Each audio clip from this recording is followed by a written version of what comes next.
नाशिकच्या पंचवटीतील आडगाव परिसरात दुचाकी चोरीचा धक्कादायक प्रकार उघडकीस आला आहे. दिवसा चायनीज गाडीवर कुक म्हणून काम करणारा तरुण रात्रीच्या वेळी दुचाकी चोरी करत असल्याचे तपासात समोर आले आहे. आडगाव पोलिसांनी मूळचा नेपाळचा रहिवासी असलेल्या नवीन पून मगर या संशयिताला अटक केली आहे. संशयित दिवसभर गोदाघाट परिसरात चायनीज गाडीवर काम करत होता. मात्र रात्री घरासमोर किंवा इमारतीजवळ उभ्या असलेल्या दुचाकींचे हँडल लॉक करून तोडून चोरी करत असल्याचे निष्पन्न झाले.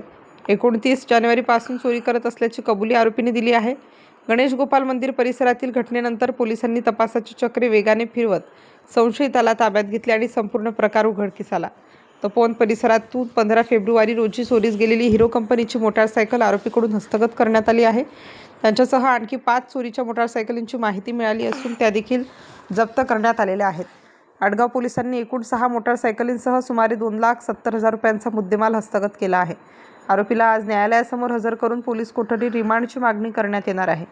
या गुन्ह्यांमध्ये आणखी कोणी सहभागी आहे का, तसेच चोरी केलेल्या दुचाकी विक्रीसाठी कोणत्या साखळीचा वापर केला जात होता का, याचा तपास सध्या सुरू आहे. Star news bureau, Nashik.